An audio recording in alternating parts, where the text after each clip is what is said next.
tudo em paz? Eu sou o André Ricardo Veraz e esse é o Quem Quer Pode Podcast. Antes de apresentar o nosso convidado, eu quero pedir a sua participação. É isso mesmo. Já deixa o seu like, clica aí no botão curtir e você não vai se arrepender de fazer isso. Lá no final, você vai me agradecer por estar te lembrando de fazer isso agora no início. Outro pedido que eu quero fazer. Tá começando o vídeo agora, então já aproveita, vai nas suas redes sociais, convide vizinhos, amigos, familiares e fala que está começando mais uma história incrível que vai inspirar a vida dos seus amigos, que vai inspirar a vida das pessoas que você conhece. Aproveita, faz isso agora. E outra coisinha, não se esqueça de se inscrever no nosso canal, tanto no YouTube como no Instagram. Nosso canal é Quem Quer Pode Podcast. Se inscreva lá e ajude a gente a inspirar mais pessoas por aí. Aqui, você sabe, contamos histórias de pessoas incríveis que se dedicaram muito e conquistaram grandes coisas e hoje servem de inspiração a outras pessoas. O nosso convidado de hoje cresceu na periferia de São Paulo, na Zona Sul, ali no Jardim Eliana, região do Grajaú. Começou a trabalhar logo cedo aos 12 anos de idade, foi engraxate, ajudante de vendedor de coxinha, trabalhou em farmácia, trabalhou como bancário, como perueiro e hoje é CEO de uma grande e importante empresa do mercado imobiliário corporativo. Tenho o prazer de conversar aqui com o Marcos Alves. Tudo bom, Marcos? Tudo bem, Como tudo que você bem. está? Tudo bem, eu quero agradecer pelo convite, né, quando você me convidou para participar e com esse tema, né, que o podcast de você tem, assim, com essa questão de quem quer pode, né? Isso. Eu fiquei bem feliz, entusiasmado com a ideia, né? Tenho algumas histórias para contar aqui. Bacana. E espero que a história e as histórias ajude as pessoas, impacte as pessoas positivamente aí de alguma maneira, né? Legal, eu tenho certeza, não tenho dúvida disso. E quando a gente desenvolveu realmente a ideia, uma das primeiras pessoas que eu pensei realmente foi você, porque eu conheço sua história incrível, daqui a pouco a gente vai detalhar um pouquinho ela aqui, né? Sim. E sei que pode ser inspiradora para muita gente. Sim. E sei que hoje também você ajuda bastante gente, né? Com tudo aquilo que você conquistou, que você realizou, você vem não só inspirando, como ajudando na prática também muitas pessoas. E isso é muito bacana. Como você sabe, aqui o Quem Quer Pode gosta de contar a origem, né? Você viu, eu contei um pouquinho, falei aqui que você começou a trabalhar cedo e tudo mais. E já que você começou a trabalhar aos 12 anos, eu quero saber o que antecedeu um pouquinho isso aí. Que você fale um pouquinho da sua família, da sua estrutura familiar, como foi a sua primeira infância. Conta pra gente um pouquinho a respeito. Ah, legal. Vamos lá. Bom, é isso. Eu sou da Zona Sul de São Paulo, Grajaú, ali, Jardim Eliana, né? Nasci no bairro da Vila Joaniza. Certo. E aí, bem novinho, ali, ainda criança, ali, recém-nascido ali, acho que eu não tinha nem um ano ainda, um ano e pouquinho. Meus pais mudaram ali para o Jardim Eliana e eu convivi ali até o casamento. Eu casei com 24 anos, Bacana. Então praticamente eu morei na região ali do Jardim Eliana, na mesma casa por quase 24 anos. Então, minha história de infância é ali na região. E eu tenho boas lembranças, né? Legal. Graças a Deus, eu dou muito, assim, sou muito grato a Deus pela estrutura familiar, como você falou, né? Tanto o meu pai, o Januário, conhecido como Seu Pires, a minha mãe, Márcia, de origem muito humilde, né? Minha mãe veio do interior de São Paulo, numa condição, assim, de praticamente, ela veio com a família, minha avó. Meu avô já estava muito doente, praticamente morreu logo em seguida. Não conheci meu avô materno, certo, né? Mas eles vieram numa Kombi, para você ter uma ideia. Né? O tio da minha mãe, que mora perto aqui da Vila Joaniza, foi buscar eles numa Kombi, para você ter uma ideia. Lá no interior de São Paulo, São João da Boa Vista. E trouxe minha avó e os 3 filhos, e a mudança e tudo. Nossa, numa Kombi. Rapaz. Né? Então, você tem uma ideia, e começaram aqui praticamente do zero, com o apoio do meu tio Divino, falecido já, o tio Divino, tio da minha mãe, né? Certo. E o meu pai veio de Minas, meu pai também veio do interior de Minas, né? Minha mãe é São Paulo, mas próximo de Minas, perto da divisa ali de Poços de Caldas. Ah, certo. Tem São João da Boa Vista, próxima cidade de Águas da Prata, São Paulo, e depois já é Poços de Caldas. Ah, bacana. E meu pai veio de Minas, também é uma história longa, não vou contar a história dele aqui, mas ele veio muito simples, se conheceram já na igreja, né? Então, meu pai e minha mãe começaram a namorar já na igreja com o pastor Benigno, né? Que você conheceu bem, o pastor Benigno, né? Então, eles se casaram e eu vim logo em seguida. Meu pai casou em 73, eu sou de 74, Acabei de fazer 51 anos aí, boa ideia. E aí foi isso. Foi uma infância muito difícil do ponto de vista financeiro, estrutura social, muito difícil. Meu pai motorista de ônibus, minha mãe ajudava nos fazendo bico, né? Inclusive, um dos trabalhos que você mencionou aí fazia coxinha, né? Meu pai trabalhava como motorista de ônibus, acordava 3 da manhã, chegava em casa 3 da tarde, mais ou menos. E aí minha mãe estava lá com uma caixa de 50 coxinhas para ele sair para vender na rua. Ah, interessante. E eu tinha 7, 8, 9 anos, eu já saía junto com meu pai para vender a coxinha. Para vender coxinha. Eu era o cara da pimenta e do guardanapo. Ah, entendi. Né? Tanto é que, no dado momento, na escola, meu apelido era Coxinha. Olha só. Porque eu ficava vendendo coxinha no bairro lá.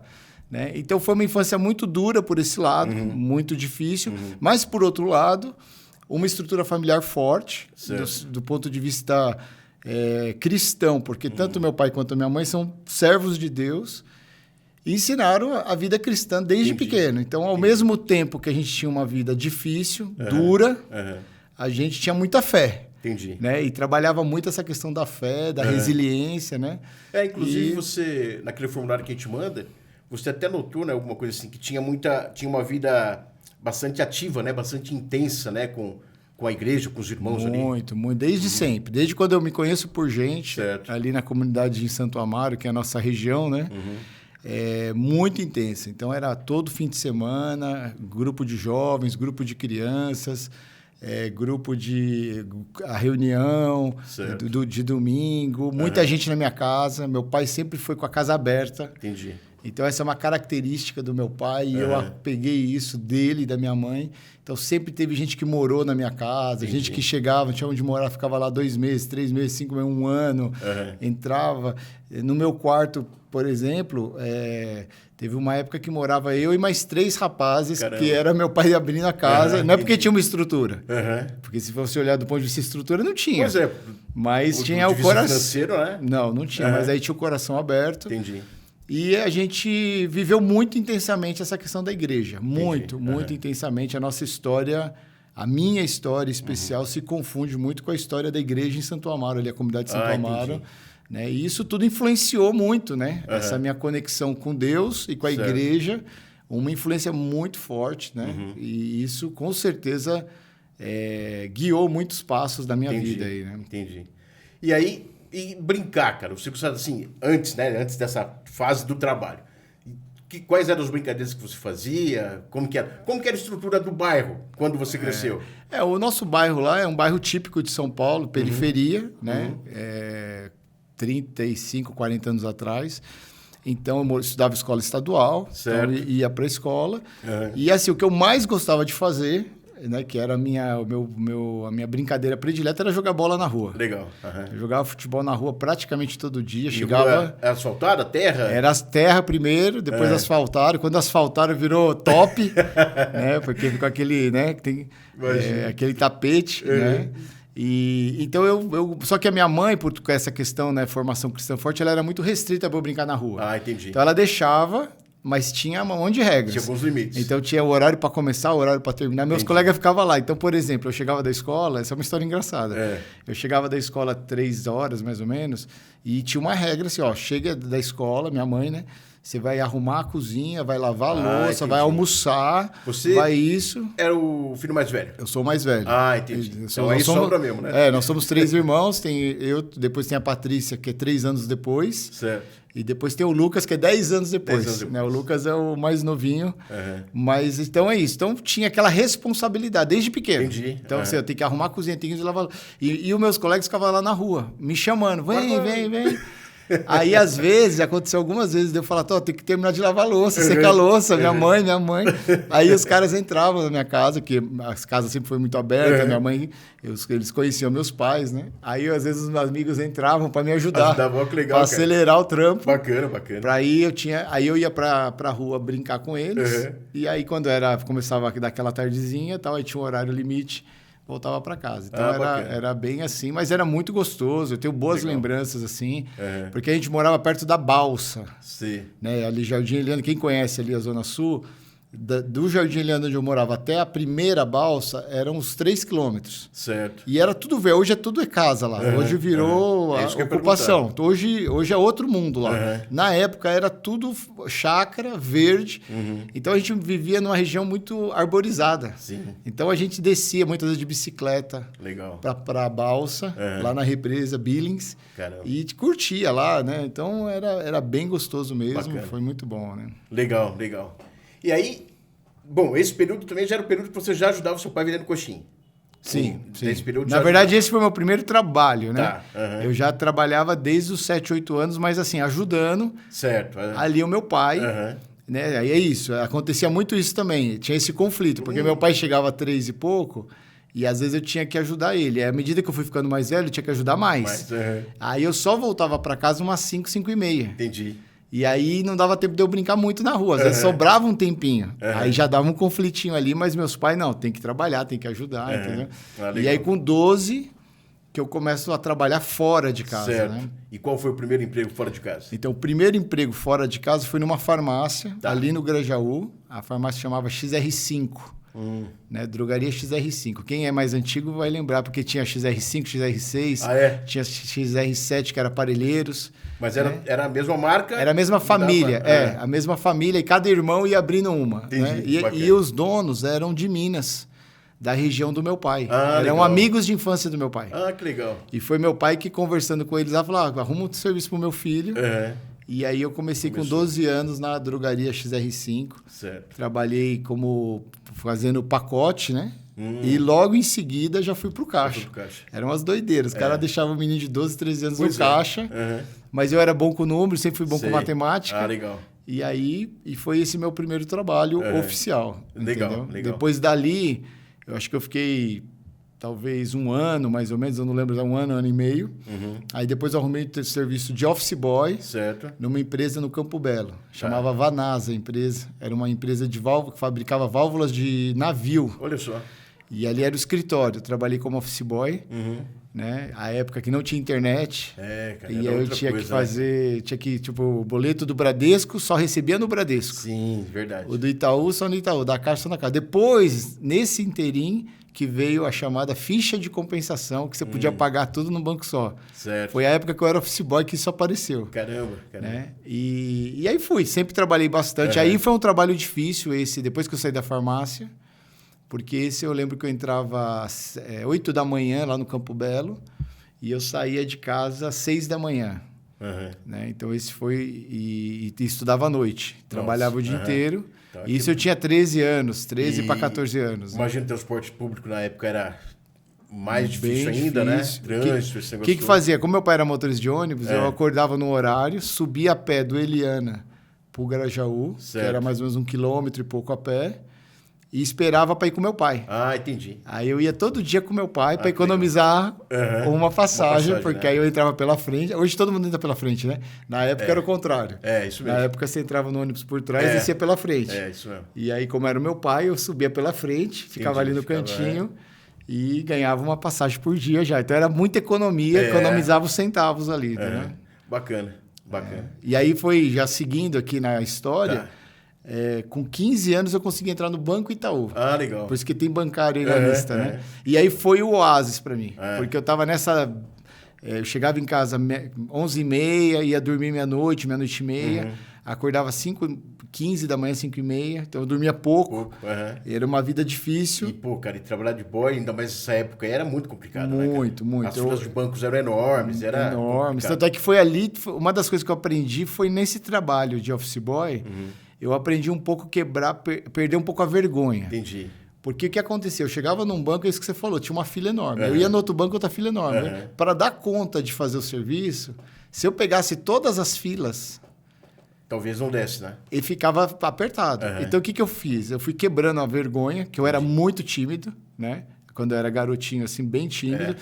Eu ia no caixa lá... E alguns office boys tinham esse costume, Sim. mas você tinha que ser meio cara de pau. Eu ia no caixa e falava, ó, tô com serviço aqui, eu posso deixar aí com você e passar mais tarde? Certo. Entendeu? Mas Depois assim, o cara passava sempre só me conhecia. recolhendo. Depois passava recolhendo, só que o cara não te conhecia. Sim. Depois, com o tempo, você vai vai fazendo pegando uma amizade. amizade, Mas as primeiras vezes eu lembro que eu ficava assim, vou ou não vou? Vou ou não vou? Entendi. Ficava na fila assim, só que eu ficava fazendo cálculo no relógio. Uhum. O tempo não vai dar, tal, vou ou não vou? Eu vou. Então, de vez em quando eu tomava um não. Sim. Né? Eu até brinco que tem essa frase aí que o pessoal fala, né? Que o não você já tem. Você tem que brigar pelo sim. Então, de vez em quando, o cara fala, não. Aí eu, tudo bem, eu voltava para a fila. Mas aí aquilo me dava mais energia para eu tentar o outro caixa, né? E foi assim, entendeu? Aí quando eu entrei no Banco Itaú, foi um oásis, porque eu comecei a entrar no banco meio-dia. Nossa. Ali em Santo Amaro, numa agência. Trabalhava 6 horas por dia, né? Meio-dia, Dependendo do... exatamente. Então eu entrava do meio-dia às 6. Olha só. Para quem entrava das 8 às 6... Rapaz. E lembro que eu fui pro banco para trabalhar metade e ganhar o dobro. Porque eu ganhava pouquinho nesse trabalho anterior. Eu imagino, né? O office boy realmente ganha pouco, né, cara? Tipo Tem um jeito. salário mínimo, e olha lá ainda, que aí tinha salário mínimo de menor na época. Não sei se você não pegou, você não lembra. Você tem a idade parecida, mas na época eu lembro que tinha o salário mínimo e tinha o salário mínimo de menor. Que eu comecei com 16, trabalhei também um tempo de office boy, mas já tinha essas mudanças já tinham acontecido também. Aliás, eu curti muito trabalhar de office boy, eu curtia demais, mas era diferente. Você conhece tudo, um monte de lugar. Né? E eu não tinha essas responsabilidades de bater banco. Meu contato era mais com clientes, né? Então eu ia pegar a assinatura de contrato, às vezes ir num cartório, não era muito responsabilidade de banco. Então, e aí eu curtia, porque às vezes eu tinha que ir pra... Minha alegria, cara, quando no dia anterior o meu chefe chegava pra mim e falava assim, ó, é o seguinte, amanhã você vai pra Jundiaí, ou você vai pra Itu. Porque aí, cara, eu falava, beleza. Pegava o Walkman, punha fita cassete, né, no Walkman, ia pro busão e ia sossegado, que era só isso, né? Então, foi um pouquinho diferente, mas eu gostava bastante de trabalhar de office boy. Mas aí, e o legal do banco também, só a questão além do salário ser melhor, tinha a questão do horário melhor, e a questão de benefícios também, que eram melhores, né? Foi água pro vinho. Na época eu lembro que eu orava tanto por isso. E foi uma bênção de Deus, porque eu trabalhava e eu não estava aguentando. Imagina. Porque eu dormia pouco, acordava cedo, ficava dormindo nos ônibus e era puxado o serviço. Eu chegava às 8 lá, 8h30 ia para rua, e até 6 horas. Tinha dia que não dava tempo, era puxado. E aí eu ia nos bancos, eu comecei a entender um pouco a lógica, né? Que você ia todo dia no banco, em vários bancos. Aí eu comecei a preencher ficha. Não tinha nem currículo na época. Só, que bacana. Aí eu ia no banco, posso preencher uma ficha? Que legal. Aí eu ia no banco, tem uma ficha, uma ficha. E fui preenchendo ficha no banco. Que legal, cara. E até um dia que, olha como Deus fez as coisas, né? Por isso que eu falo muito da oração. Eu sou muito de fé, você sabe disso, mas eu sou muito da oração, de acreditar. Um dia eu fui numa agência ali, que era em Santo Amaro, uma agência que eu ia muito ali. E eu fui falar com o gerente. Eu fui aprendendo as coisas, né? Tipo assim, ó, você tem que falar com quem manda. Certo. Você tem que ir quem tem o poder. Aí eu entrava na agência, eu ficava vendo quem era quem ali e tal. Ia lá todo dia quase. Aí eu vi que era o... Não vou falar o nome dele aqui, mas tinha um senhor lá. E eu ficava vendo, pô, aquele ali é o manda-chuva. Aí eu ficava ali perto, garotinho. Eu tinha 14 anos. Certo. Que eu entrei no banco com 15. Olha só, que legal. Aí, quando deu uma brecha, eu fui falar com ele ali. Eu falei, eu queria fazer uma ficha. Posso fazer uma ficha? Aí ele olhou assim pra mim e falou, que ficha? Quem é você? De onde você veio? Aí eu falei, não, que eu queria trabalhar no banco. Aí ele pegou e falou, não é comigo que você tem que falar, não, tal, vai lá no fundo lá e procura. Aí falou que o Itaú tinha gerente comercial, que era esse cara, e tinha o gerente administrativo, GA. Aí me deu a dica. Aí eu fui, eu não sabia nada, Deus preparando. Eu cheguei no gerente administrativo e falei, ó, fulano acabou de mandar eu vim falar com você. Pra fazer uma ficha. Aí ele, não, tá bom. Porque foi o fulano que mandou. Mas eu não foi de propósito. Sim. Ele falou pra te procurar. O fulano, então, acho que ele pensou, depois pensando... O cara que indicou. Exato. Parece que foi isso, entendeu? Aí o cara me deu a ficha, que legal. Eu preenchi, ele falou, você pode vir aqui tal dia fazer uma entrevista? Sério, cara? Sério. Olha só que legal. Aí fiz a entrevista depois de 2, 3 dias, bati um papo e tal, me contratou. Olha que bacana. E foi um milagre, assim, eu entrei lá, e aí foi bom, foi uma bênção. O Banco Itaú, pra mim, foi uma bênção, assim. Nesse período, cara, você já pensava, assim, tipo, em alguma carreira, em alguma coisa? Tinha alguma coisa, passava alguma ideia pra tua cabeça? Eu quero acho que vou me formar em tal área, vou fazer tal coisa. Então, sim, nesse momento que eu entrei no Itaú, quando eu entrei no Itaú, eu fiquei vislumbrado. Sei, imagina. Porque eu tinha sempre esse trabalho, vender coxinha, engraxate, filmava, né? Depois eu contava uma história de filmar, de filmagem, que é uma história engraçada. Pois é, você filmou parto, foi isso? Filmei parto depois do Itaú. Rapaz. Filmar partos foi depois do Itaú, mas eu tive um trabalho de filmar que eu montei, eu comprei uma câmera e falei, vou filmar casamento, vou sair do nada, assim, sem experiência nenhuma. Aí meu primeiro trabalho, eu não sei se foi o primeiro ou um dos primeiros trabalhos, foi filmar um batizado, cara. Sei. Na Igreja Católica. Na Igreja Católica mesmo, E eu tinha comprado uma câmera que ela era... imagina, isso 37 anos atrás. Eu tinha uns 13, 14 anos. Uma que já era raro, uma câmera pessoal, já era uma coisa meio novidade, né? Só que essa câmera, você segurava ela aqui e ela tinha um videocassete anexado nela. Então você ficava com o negócio pendurado. Caramba, cara. E uma extensão enorme, porque a bateria dela não durava 5 minutos. Nossa. Então eu ficava andando com uma super extensão. Entendi. Aí o que acontece? O lugar que eu tinha que filmar o batizado, a extensão não chegava. E aí, cara? Cara, você não tem ideia. Acho que foi não uma. dá pra ficar, Acho que foi não uma. dá pra ficar dando zoom, eu né, acho que cara? foi uma das piores vergonhas da minha vida, eu acho. Aí o que eu fiz? Eu fui pro lugar que ficava de longe. Sei. Aí eu pensei comigo, na hora que o padre for, né, chegar ali eu desconecto, vou lá. Tenho entendi. 5 minutos de bateria, volto, plugo de novo. Fiquei com esse negócio na cabeça. Sei. Aí chegou uma hora, então agora vamos pro batismo, tal, padre. Eu desconecto e vou lá pertinho, tal, assim. Aí o padre começa a falar. Começa a falar. E eu assim, eu fiquei naquela, volto ou não volto? Vou ou não vou? Vou ou não vou? Vou ou não vou? Aí começa a piscar a bateria lá. Nossa. Aí eu falei, vai acabar. Aí eu pego e vou lá pro... Conecto. Na hora que eu conecto, assim, que a bateria começa a voltar, ele batiza a criança. Ai, meu Deus. Perdi o auge, assim, ó. Nossa, cara. Nossa, então foi Mas e os pais pagaram assim mesmo? Aí depois pagou, porque assim, no final, eu não lembro os detalhes, ficou constrangedor pra mim, mas assim, eu era um garoto de 13, 14 anos filmando, não era uma coisa profissional. Então meio que eles sabiam que tinha um risco, exato. mas perdi o auge, perdi o momento. Poxa. Então eu tenho muitas histórias assim, né? Mas voltando pro Itaú, né, o que eu estava falando, que eu fiquei muito vislumbrado, porque eu vinha desse tipo de trabalho, né? Coxinha, engraxate, a filmagem que não deu certo, foi. Aí depois também conta como você esse experiência de engraxate que eu achei curioso. Depois você... Engraxate era uma coisa mais simples, na verdade não foi assim, era todo esse período que era antes dos 12. Sim. Era um bico também que apareceu. Eu pegava e saía na casa dos vizinhos, os que eu conhecia ali, e ficava oferecendo. Aí os vizinhos me davam sapatos, eu levava para minha casa. Entendi, engraxava ali. Engraxava em casa. Então não foi aquele engraxate de andar com a caixa. Pois que eu até pensei, você aprendeu a fazer o sambinha e tal. Até tentava fazer, mas nunca fui bom nisso. Mas eu levava para casa, engraxava e devolvia pro vizinho. Aí engraxava. Então na região eu arrumava ali os sapatos e ganhava uma graninha. Entendi, legal. Mas isso foi antes dos 12. Entendi. Né? Nessa época da coxinha também, fazia os biquinhos ali para ganhar um dinheirinho. Bacana. Né? Mas aí oficialmente mesmo foi com a farmácia. Tá. Depois eu fui pro Banco Itaú. E aí quando eu entrei no Itaú eu fiquei vislumbrado com aquele ambiente corporativo. Aí eu ia lá na sede do banco, eu era office boy, eu entrei como contínuo no banco. Legal. Aí eu ia para a sede do banco, Itaú Tech, Itaú Conceição. Aí eu via aquele pessoal, o tio superintendente das agências, de vez em quando eu tinha que levar um documento lá para o superintendente no centro. Aí aquelas salas de reuniões.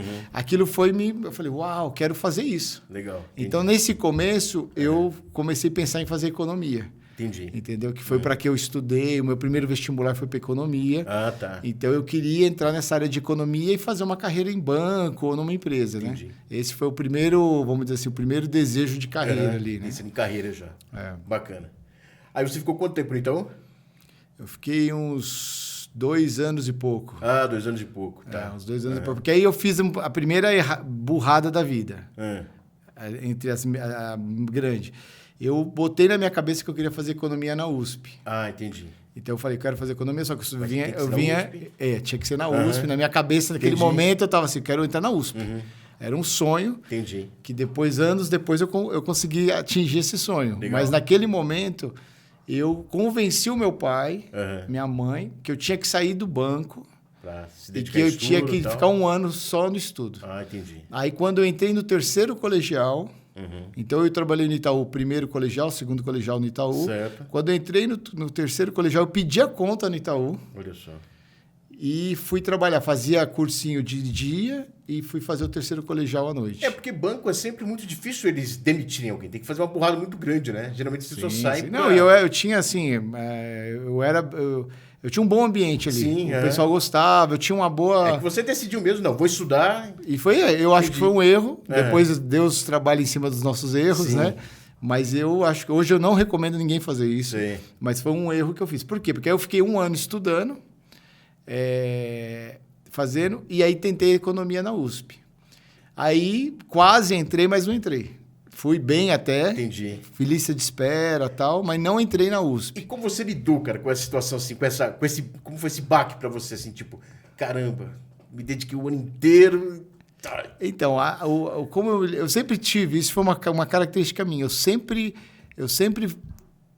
penso em como consertar aquilo. Entendi. Então, quando vem uma notícia ruim, Certo. ou quando vem um baque desse, normalmente eu não fico desanimado.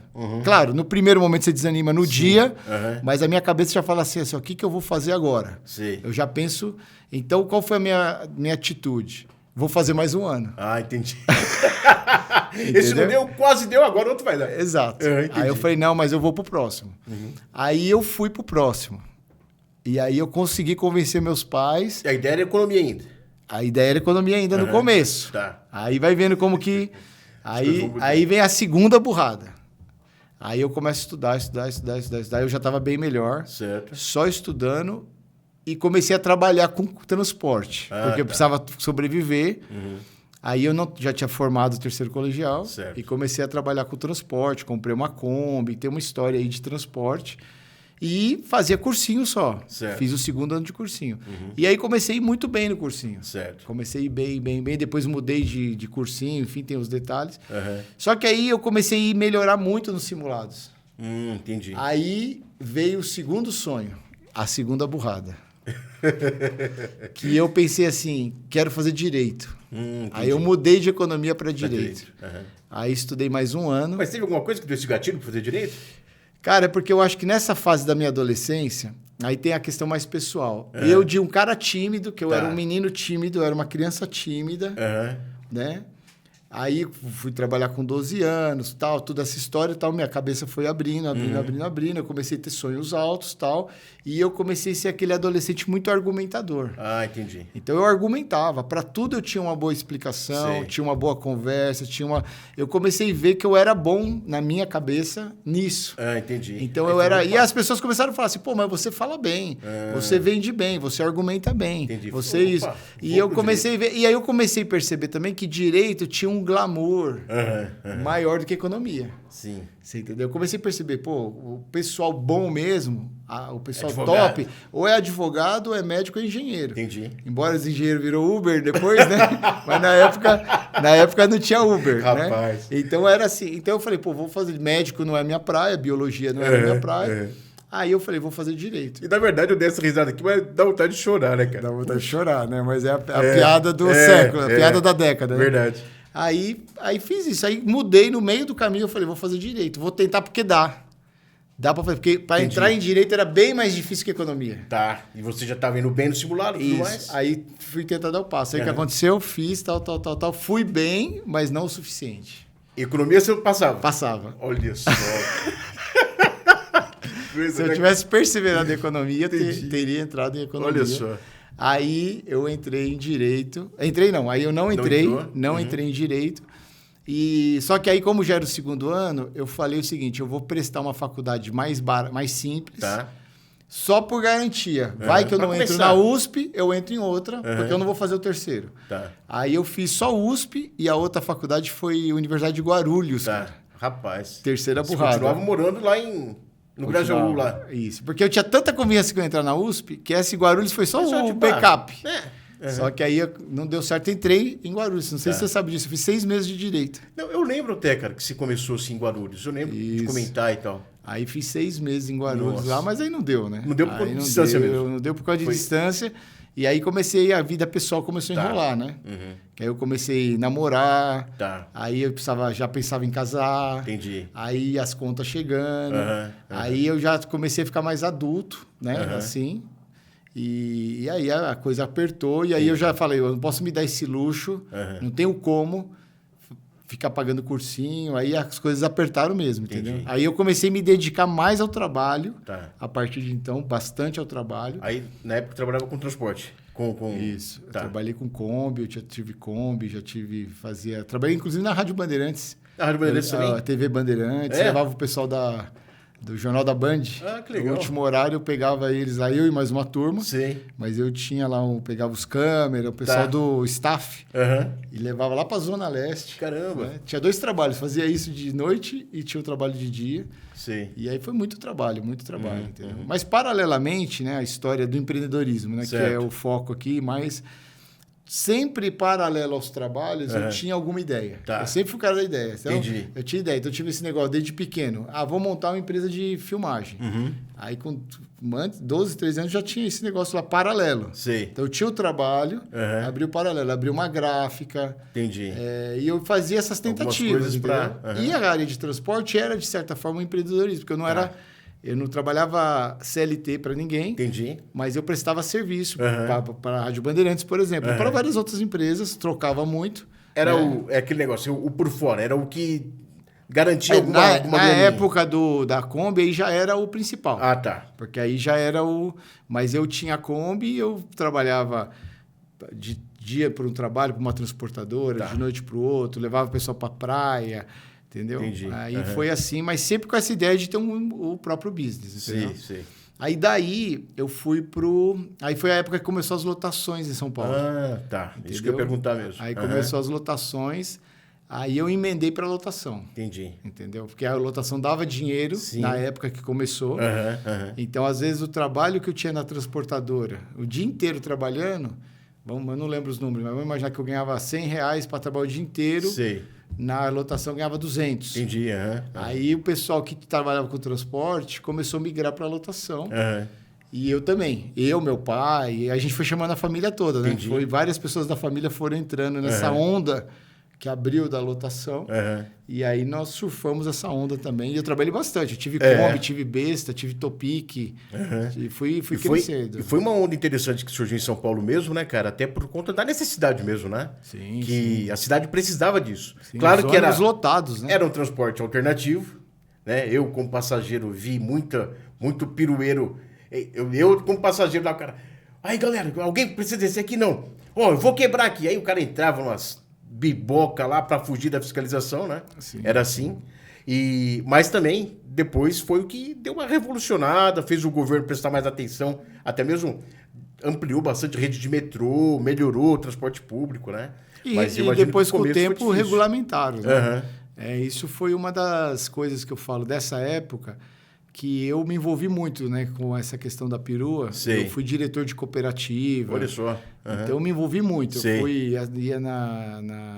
ia defender os direitos, Entendi. né? Aham. Tentar... Só que eu fiquei muito frustrado, porque eu percebi que a grande maioria tinha lá, vamos dizer assim, a fatia boa, Aham. mas tinha uma galera que não queria nada com nada. Entendi. Não queria arrumar, queria Aham. bagunça. Queria que ficasse bagunçado E mesmo, aí, que era melhor pra ele. quando você começa a entrar mais, aí eu Aham. fui entendendo um pouco a dinâmica e eu vi que ali não ia dar certo. certo. E aqui Aham. tem um testemunho, né, Aham. que eu acho que é importante colocar, porque se você pegar aí, a gente está falando rapidinho aqui, mas desde Sim. esses 12 anos até... Eu casei com 24 anos. Certo. Quando eu casei com 24, eu estava na lotação, né? E eu fiquei na lotação até os 26 anos, 2 anos de casado ainda. Sei. Então, se você pegar dos 12 aos 26, são 14 anos que a minha história se resume a trabalhar muito Aham. e tentar coisa diferente. Entendi. Entendi. Só que tudo que eu tentava, meio que eu frustrava. Uhum. Eu tinha essa vida de tentava, trabalhava, mas parecia que as coisas não desenrolavam. Tá. Entendeu? Essa história do cursinho, eu tentei economia, não foi, vou para direito, agora vai, não foi direito. Entendi. Aí me envolvi num relacionamento, não, vou casar, aí o dinheiro não sobrava. Aí, sabe, uma situação Sei. complicada. E quando, com 26 anos, voltando um pouquinho, com 24, teve um episódio muito forte na minha vida. Foi janeiro de 98. Eu ia casar em março de 98. Caramba, foi perto. 3 meses antes, 2 meses, 3 meses antes. Numa situação lá, eu e meu pai dividiam um carro. A gente tinha uma Kombi nova, compramos um carro zero. Certo. E aí eu trabalhava das 5 da manhã... Meu pai trabalhava das 5 da manhã às 2 da tarde. E eu trabalhava das 2 da tarde à meia-noite. Tá. E era pegado o serviço, o carro não parava praticamente. Aí quando eu chego meia-noite, no solteiro ainda, janeiro de 98, que eu paro o carro lá, meu pai fala, Marcos, não guarda o carro não, a Kombi, que eu vou pôr o cinto. A gente andava sem o cinto no dia, era comum. Mas ele falou, eu vou colocar o cinto porque eu vou levar uma galera pro litoral. A estrada... Na época, na cidade ainda não era obrigatório. Não era obrigatório, exato. Aí, tá bom. Aí nisso que eu paro lá, paro na rua, na porta da minha casa, no Jardim Iliana. Certo. O meu pai vai colocar o cinto, eu chego meia-noite, cansado, sento ali na sala, que nossa casa era um sobrado típico ali. Certo. Né? Aí eu escuto os tiros, cara. Rapaz. Os caras tentam assaltar a gente. Nossa. Aí foi uma história, cara. Aí eu escuto só um tiro primeiro. Tá. E o meu pai gritando, Marcão, tô sendo assaltado. Nossa, cara. E escuto o tiro, né? Aí eu saio correndo pela sala, a porta da sala abria e dava pra garagem e eu já dava... Aí eu vejo meu pai caído no chão. Nossa. E um malandro lá com a arma apontada pra ele. Nossa, velho. Aí, cara, me deu um negócio, eu fui pra cima do cara, gritando, que nem um doido, assim. Aí o cara virou e me deu um tiro. Eu lembro bem que eu vejo a arma virando assim, o tiro saindo. Aí pega no pescoço. Caramba, velho. E aí o cara corre. E aí eu corro atrás do cara. Aí tinha um cara, o segundo. E tiro. Resumo. O pessoal contou lá 15, 16 disparos no total, mais ou menos.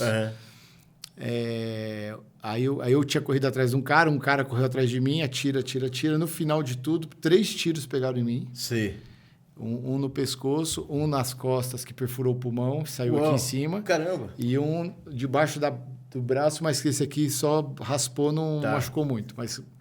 E o meu pai tomou 3 tiros também. Também. E teu pai no chão? Meu pai no chão. Meu pai tomou um tiro no dedo, um tiro na barriga, 2 na barriga. E aí, aquela coisa, aí aquele desespero, cara. Aí aquele desespero, entendeu? E você, com tiro no pescoço, e correndo. Cara, foi nem sabe como, né? Cara, uma coisa que eu falo que esses filmes que a gente assiste, tem nada a ver, cara. Nada a ver, que o cara toma o tiro e cai. Não existe isso, entendeu? O cara sempre... Se ele tomar... Tem um lugar na cabeça lá que sim, se ele tomar um tiro específico, ele... Mas a maioria... Tiro no coração, o cara ainda tem 1 minuto. Entendi. 40 segundos. Ele não vai, tipo... Na hora. Ele vai continuar. Né? Na vida real é assim. No filme, o cara dá um tiro no pé e o cara morre, né? Então, aí para o oeste, então. Aí foi assim.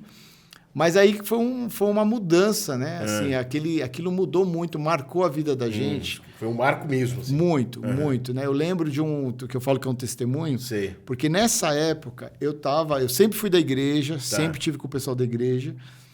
Mas nesse momento da minha vida, com 20 e poucos anos, eu estava frio. Eu estava frio, não, eu estava morno.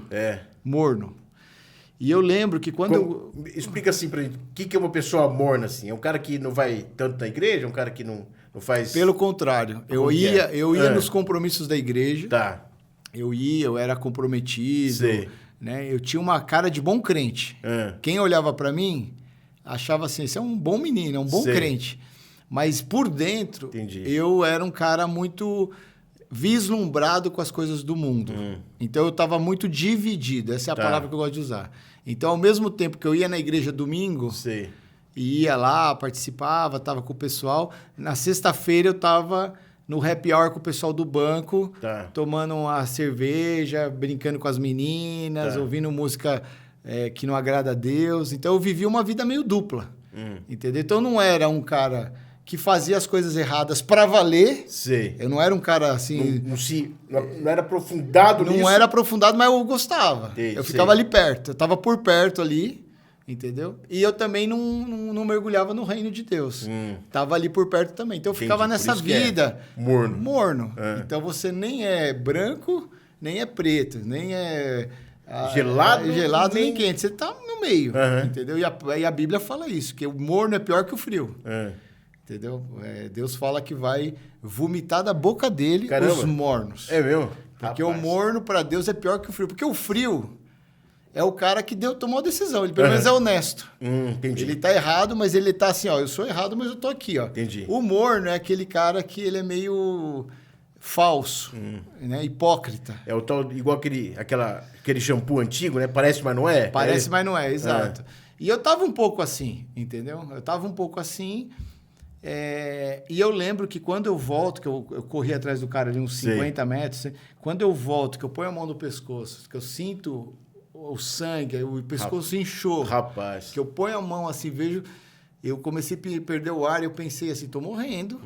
Aquela história que a vida passa em segundos aconteceu comigo. O filminho passou tudo na cabeça. Começou a passar. E eu tive uma consciência de que eu tava indo pro inferno, cara. Caramba, sério? Muito forte. Muito forte mesmo, assim. Foi uma experiência forte. E na tua fé, então, você acredita, né? Céu, inferno. Sim, totalmente. Você falou de música, por exemplo. Você acredita que tem músicas que são boas que tal e outras músicas que não são boas? Exato. Eu acredito muito. E hoje eu acredito muito que isso está cada vez mais nítido. Sei. Entendeu? Só que é aquela história que a gente fala que tem um muro, né? Sabe da história do muro, não? Não. O muro é o seguinte, tem lá o céu, o de Deus e o diabo e tem um muro. Tá. E o diabo, ele tá chamando as pessoas que tá do outro lado, ele fica chamando. E os anjos aqui, o pessoal fica chamando o pessoal do muro para descer. Tá. O pessoal do muro para descer. E o diabo não chama o pessoal do muro. E os anjos, desce desse muro, vem para cá, vem para cá. E por que ele não chama? E o diabo não chama. Aí o pessoal fala, por que chega pro diabo, por que você não chama a turma que tá no muro também? O pessoal lá tá chamando o pessoal do muro. Aí o diabo fala, não, é que o muro é meu. Ah, entendi. Então, esse negócio de ficar em cima do muro não existe. No final você tá... E isso, eu tava meio que em cima do muro, entendeu? Era do muro, mas... Então, eu acredito muito nisso. Tá. Assim, hoje, muito mais até. Eu posso dizer, hoje eu sou bem convicto, mas ali marcou a minha vida. Nesse momento, sentindo tudo aquilo, sentindo falta de ar, o filminho passando na cabeça. E eu comecei a ter uma sensação de angústia. Caramba, e eu comecei a sentir o inferno perto. Caramba. Né? Eu tive assim, uma consciência muito forte, assim, olha, eu tô ferrado. Aí eu lembro que eu fiz uma oração muito forte. Ali naquele, né? Falei, Senhor, me dá mais uma chance. Eu sei que eu não estou pronto para ir. Eu sei que eu não estou pronto. Caramba, eu sei que não estou pronto. Me dá mais uma chance, Senhor, pela tua misericórdia, pelo teu amor. Eu sei que eu não mereço. Eu fiz uma oração assim, daquelas assim, de limite. E Deus ouviu essa oração. Caramba. Entendeu? E foi um milagre, porque a minha mãe, uma mulher de fé, na hora que aconteceu tudo isso, minha mãe subiu no quarto para atender um telefonema, porque o aparelho de baixo não funcionava. Nossa. Olha como Deus livrou a minha mãe. Sim. Minha mãe teria uma reação parecida com a minha. Teria corrido também. Minha mãe sobe, acontece tudo. E minha mãe lá do quarto, quando ela começa a ver o movimento, ela faz uma oração lá. Nenhuma arma forjada contra mim prevalecerá. E começa a orar e profetizar. Resumo. O Senhor me salvou, 3 tiros, eu não morri. Caramba. Nós não tínhamos plano de saúde, fomos para o PAS, lembra do PAS do Pita? Do Nossa, Maluf? era PAS, lembra do PAS? A gente foi socorrido lá no Maria Antonieta, quem é da região sabe, lá no posto de saúde, que na época era o PAS Maria Antonieta. Sim. Estrutura zero. O meu pai... E os vizinhos que socorreram, que levaram? O vizinho que socorreu. E foi um milagre. Aí tem um monte de milagre. Meu pai... Por uma série de milagres que Deus fez, meu pai conseguiu ser operado naquela mesma noite na Santa Casa de Santo Amaro. E Deus nos livrou. Você precisou passar por alguma cirurgia, não? Não, eu não passei por cirurgia, mas eu tive que ser drenado o pulmão. Ah, tá. E eu lembro do dreno sendo colocado sem anestesia, lá no Maria Antonieta. Isso deu muito mais que os tiros. Caramba! A dor dos tiros eu não lembro. Sei. Mas a dor do cara enfiando... Nossa, fazendo buraco por dentro, para o dreno. Nossa... Enfim, a história é longa, né? Mas Deus nos livrou. Entendi. Né? Acho que esse é o foco. Assim, Deus nos livrou da morte física. Tá. E no meu caso, eu posso dizer que Deus me livrou da morte espiritual também. Caramba. Então, esse acontecimento mudou. Então, eu saí do muro. Desceu no muro. Entendeu? E logo depois eu casei. Entendi. Né? Logo depois eu casei. Então, foi 2 meses antes que aconteceu? Foi 2 meses antes. Caramba, Porque aconteceu, acho que, se eu não me engano, foi 18 de janeiro. Eu casei 28 de março. Então, você estava se recuperando ainda, assim? Não estava completamente pronto? Não. Caramba. Tava meio durão, assim, e tal. Mas a gente até pensou em adiar, só que aí dentro dessa resiliência e tal, Tá. a gente falou, não, vamos manter, conversamos e tal.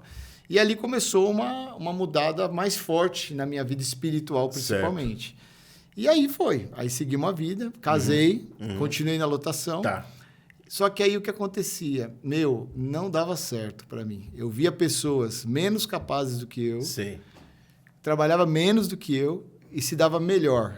E eu que estava fazendo tudo... Correndo atrás, porque aí, cedo. Cara, depois que eu casei, a minha vida espiritual foi diferente. Tá.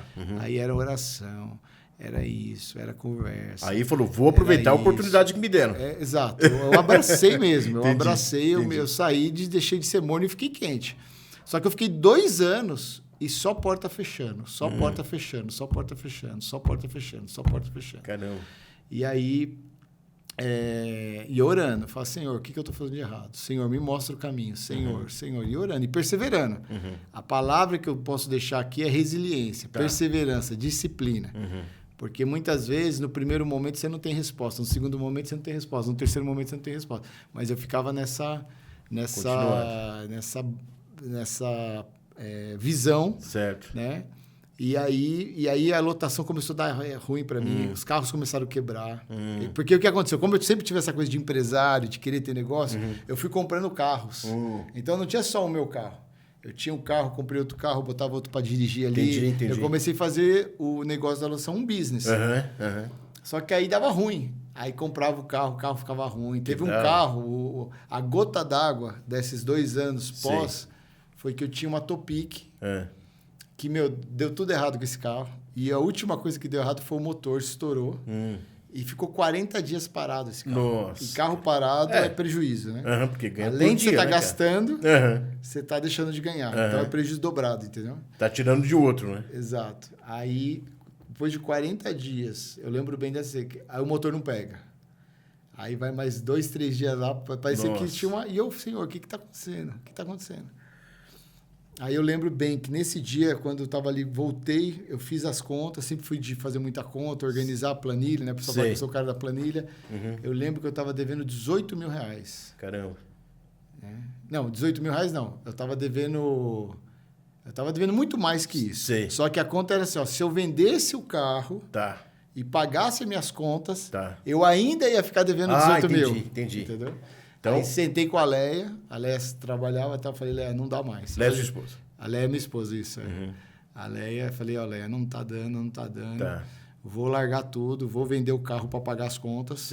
Ainda vamos ficar devendo, mas eu vou começar do zero. Vou começar de novo, porque não tá dando. Deus está fechando as portas aqui, eu não sei porquê, mas Deus está fechando as portas. E aí ela concordou, tal, aí eu vendi o carro, paguei a maioria das contas, fiquei lá com essa diferença, negociei lá banco, cartão e enfim, fiz lá uns acordos e fui trabalhar. Olha como Deus faz as coisas. Eu fui trabalhar na empresa da Leia. Ela arrumou um trabalho para mim lá, porque ela tinha uma boa influência lá. Eu fui trabalhar num galpão da empresa para carregar caixa, fazer controle de estoque. Entendeu? Fui lá no emprego mais baixo que tinha, mas fui. Eu falei, é aqui que o senhor vai me colocar? Por isso que eu falo que um dos nomes que eu gosto, né, que a gente tinha conversado antes, né, fora do ar, da vida de José, né? Que eu lembro muito de José. José tudo estava dando errado, mas ele sempre servia ao Senhor, fazendo para o Senhor, né? Então eu pensava muito nisso. Aí fui trabalhar lá no galpão lá, né? Da empresa da Leia, ela que ela arrumou, tinha o serviço, e comecei a trabalhar ali. Só que eu fui com essa cabeça, em paz. Foi tranquilo. Sabe quando você vai em paz? Falei, Deus está no controle de tudo, eu quero ter uma empresa, eu quero montar um business, mas só fecha. Vou começar aqui de baixo e vou esperar Deus agir, vou esperar o que Deus tem para mim. E fiquei ali, entendeu? Aí comecei a trabalhar ali. Aí você não tinha, já tinha parado de estudar, de fazer faculdade, Neste momento, eu tinha feito 1 ano de análise de sistemas. Quando lá o direito não dá certo, que é muito longe, eu volto para São Paulo e depois de mais 1 ou 2 anos eu entro na faculdade Universidade de Ibirapuera, ali que era atrás do lado do Shopping Ibirapuera. Que hoje, eu acho que é Estácio hoje, né? Eu acho que Deve Estácio ser, comprou, acho que é Estácio. E eu comecei a fazer análise de sistemas. Tá, aí eu fui pro lado prático. E foi Deus que me levou. Porque aí eu fui um dia, eu lembro que eu estava olhando o que eu vou fazer da vida. Tá. E a profissão que estava mais em alta naquela época era analista de sistemas. Entendi. Aí eu comecei a fazer análise de sistemas. Tá. Só que quando eu casei, eu parei. Então eu fiz um ano, parei para casar. Então, neste momento que eu tô deixando a lotação, 2 anos de casado, voltando, eu estava lá sem fazer faculdade, um ano trancado. Ok. Né? Aí o que acontece? Tá passando o tempo, hein? Tá rápido, né? Deixa eu acelerar aqui. Ele é podcaster também, então ele sabe como funciona. Mas vamos lá. Então, resumindo aqui, vou tentar fazer uma síntese. Não, mas tá legal, então dá para ir. Vou fazer uma síntese aqui. Então, aí eu fui para lá, comecei a trabalhar lá, mas comecei a dar certo. O patrão gostava de mim. Certo. Comecei a resolver os problemas lá que tinha lá muito perda de mercadoria. E pelo que eu percebo, você era um cara muito observador, então você começou, acho que, a observar como funcionava a coisa, que podia ser melhorado e tal, né? Isso, exatamente. E fui ficando lá e tava dando bem, o cara gostava de mim, tava tudo caminhando bem, só que eu ganhava pouquinho, mas estava ali, ia lá pagando as nossas continhas lá que parcelamos, e Deus estava abençoando. Tá. Eu estava em paz, estava voltando. Aí um belo dia, já tinha passado lá uns 6 meses, que eu estava uns 6 meses, 8 meses, aí um amigo meu, que era um amigo de infância, da igreja, inclusive, né? Ele me liga, né? Que acompanhava a minha vida, e me oferece um trabalho. Olha só. No ramo imobiliário. Ah, foi aí que começou. Foi aí que começou a mudança. Aí ele me falou, surgiu uma vaga aqui numa empresa, a maior consultoria imobiliária do mundo, a parte do Brasil. Certo. Ele já era lá quase um diretor, era um gerente sênior. Tá. Surge uma vaga lá, aí ele me liga perguntando se eu quero participar, etc e tal. Que bacana. Aí eu falo, quero, claro. É tudo que eu quero, né? Aí, enfim, aí faço o processo todo lá. E aí Deus me dá uma lição. São coisas assim marcantes. Eu lembro que eu fui super bem no processo, entrevista, teste. Eu estava indo bem. Só que o presidente da empresa tinha, na época, uma regra que todo mundo que entrava na empresa, ele tinha que entrevistar também. Ah, entendi. Aí teve o tal do dia da entrevista com o presidente, que era a última entrevista, era só para carimbar. Aí fui, só que no dia eu tava gripado, cara. Bom, hoje provavelmente eu não teria ido, porque depois de pandemia, né? Mas na época, a gripe era uma desculpa esfarrapada, né? Aí eu falei, não, eu vou assim mesmo. Uma gripinha, esse cara não veio ver. Exato. Aí eu fui lá, gripado, aí meu nariz escorrendo. Eu lembro dessa entrevista, que deu tudo errado nessa entrevista. Ai, cara. O cara tava meio estranho, me fazia umas perguntas assim, o que é não sei o quê? Como é que você faz uma máscara no Excel? Aí eu, máscara, né? O que ele quer dizer com máscara? Eu manjava um pouco de Excel, mas aquele termo que ele usou, como é que você faz uma máscara assim? Aí eu, não, mas como assim uma máscara? Você sabe ou não sabe? Nossa. Ele tava meio assim na entrevista, e eu falando meio assim, eu sentindo, intimidador e o nariz assim meio... Aí eu pegava o lenço assim, suando frio, foi ruim. Aí eu saí de lá, cara. Eu falei, putz, fiz besteira. Já era. Perdi a vaga. Fui muito mal. Eu fui muito mal mesmo. Sim. Você não se contrataria. Eu não me contrataria. Sabe quando você tem certeza que você... Foi mal. Aí fui, puxa senhor, mas o que o senhor quer falar comigo? Não sei o que, tal. Aí passou 2, 3 dias, a menina da RH me liga e fala, olha, Marcos, tô te ligando, tal, você foi aprovado, você vai ser contratado, você começa dia tal, assim. Aí eu, surpreso, eu falei, uau! Aí Deus falou na hora comigo, eu fiz isso, Marcos, para você ter certeza absoluta que eu que estou te dando esse emprego. Olha só. Você não está entrando aqui porque você merece, ou porque você é o cara, ou porque você sabe que você foi bem na entrevista. Você está entrando aqui porque eu estou te dando esse emprego. E eu estou mudando a tua história. Caramba, cara. Isso foi muito forte no meu coração. E como que é isso, assim, cara? Isso é como um pensamento, é como você conversar sozinho quando você conversa com você mesmo.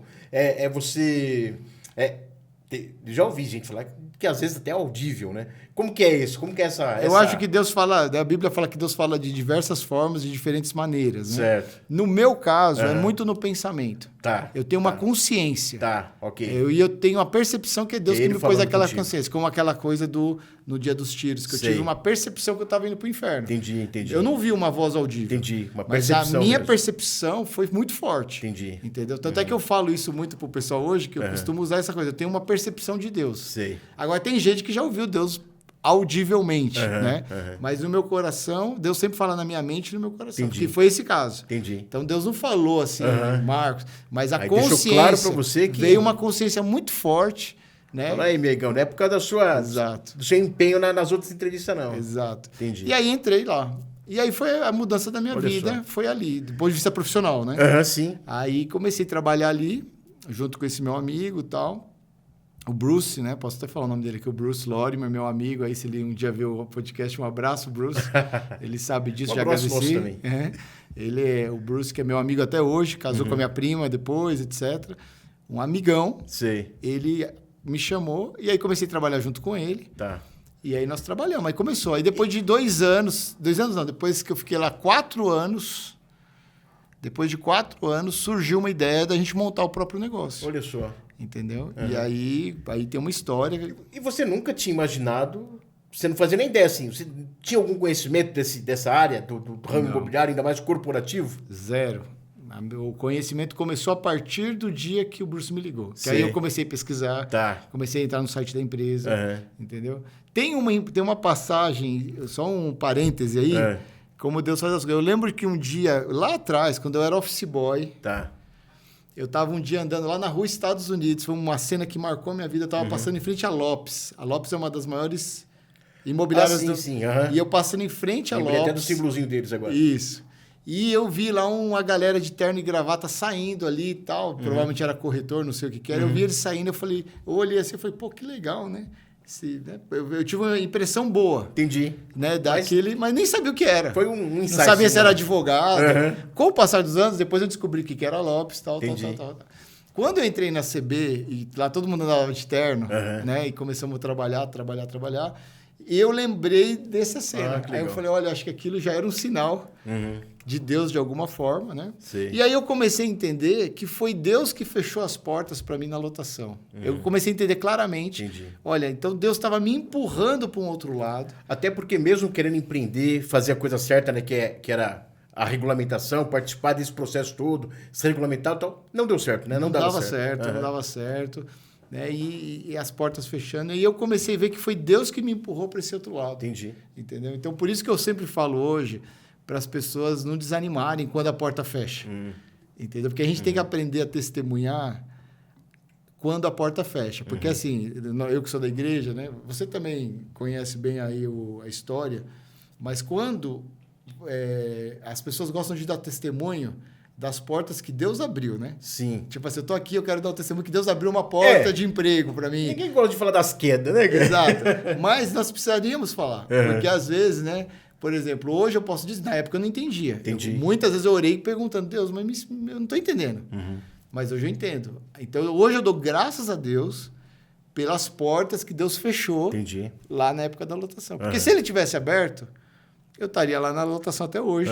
Seria bênção também, mas não teria feito essa carreira no ramo imobiliário. Que aí, a partir daí, aí muda a história. E com 4 anos, depois de 4 anos e pouco, eu saio dessa empresa, monto o próprio negócio. Né? Isso foi em 2004. Então, no ano passado fez 20 anos. Poxa. Né? Que a gente montou esse negócio. E a partir deste negócio, surgiram vários outros negócios. Então, nós mergulhamos nessa área imobiliária corporativa, né? Nosso mundo de negócios hoje é edifícios de escritório e galpões logísticos. Certo. Nós mergulhamos nesse business, né? Então, nós temos empresas hoje relacionadas na área de consultoria, temos empresas na área de pesquisa, temos parceiros na área de arquitetura. Certo. Então, tudo que envolve esse negócio do mercado imobiliário corporativo, em inglês é conhecido como real estate, né? Corporate real estate. A gente entrou e nesses 20 anos, N portas foram abertas, várias coisas aconteceram, fizemos grandes negócios. Né? E hoje eu posso dizer que foi uma bênção as portas fechadas lá da lotação. Né? E aí... foi isso. Então, aí 20 anos de muito trabalho, de muito esforço, né? E Deus mudou a nossa história na área profissional também, né? Sim, sim. Bacana, né, cara? E hoje na empresa que você atua, que você trabalha e tal, hoje você também dá oportunidade de pessoas, né? Gera empregos, né? Gera possibilidade de pessoas, de repente, amanhã ou depois, estarem contando suas histórias também, né? Sim. E isso é muito bacana, né? Muito bom.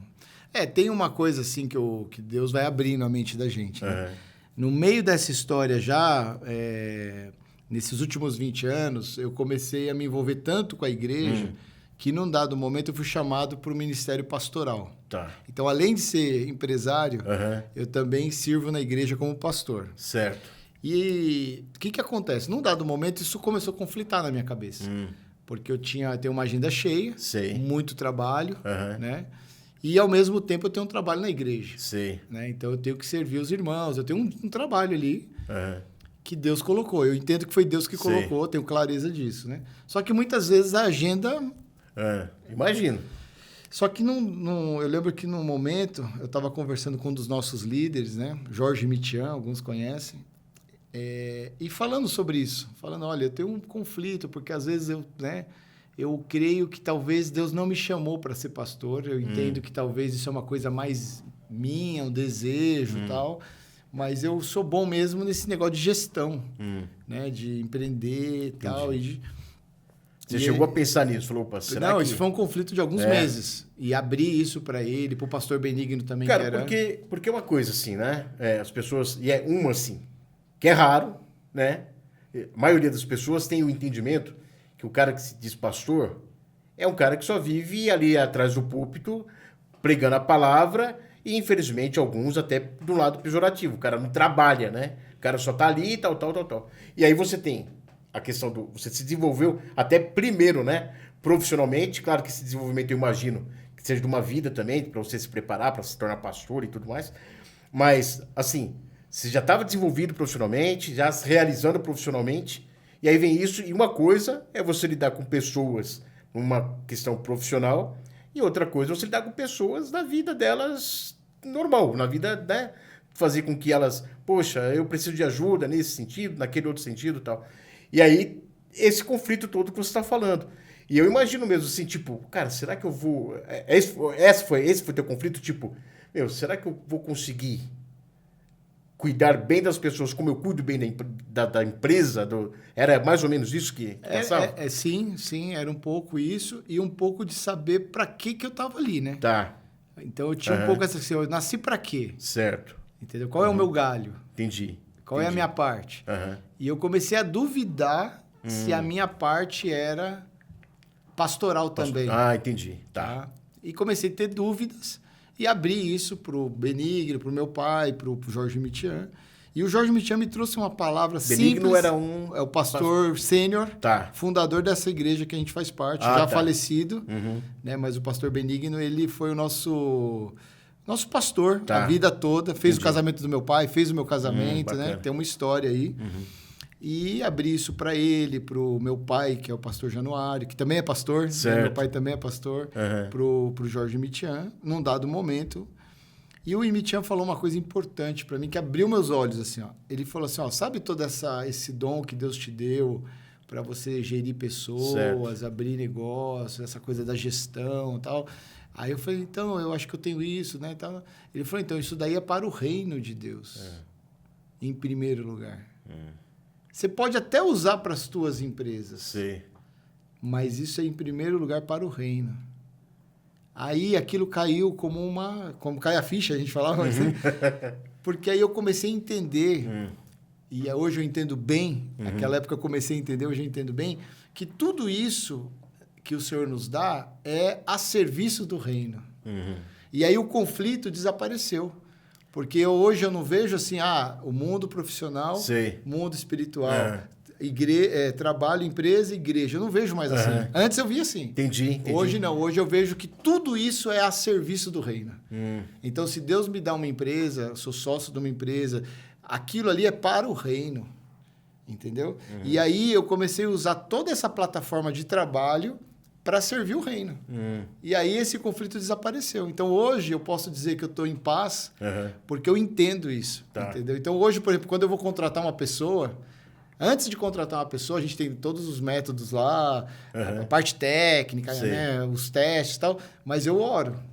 Senhor, quem que o Senhor quer que eu coloque aqui? Porque Ele é o rei. Jesus é o rei. Entende? Assim, o ponto central não é a empresa. O ponto central, para mim, é o reino de Deus, é Jesus. Então, eu preciso perguntar para Jesus. Então, eu coloquei embaixo. resolvi o conflito. Entendi. Então, hoje, tudo que eu posso fazer para o reino e usar as coisas que Deus... Então, a mesma coisa, qualquer coisa que você possa pensar. Você tem um carro. Você tem que pensar assim, ó, esse carro é a serviço do reino. Entendi. Como é que eu vou usar esse carro para servir a Deus em primeiro lugar? O que é a cruz? A cruz não é o...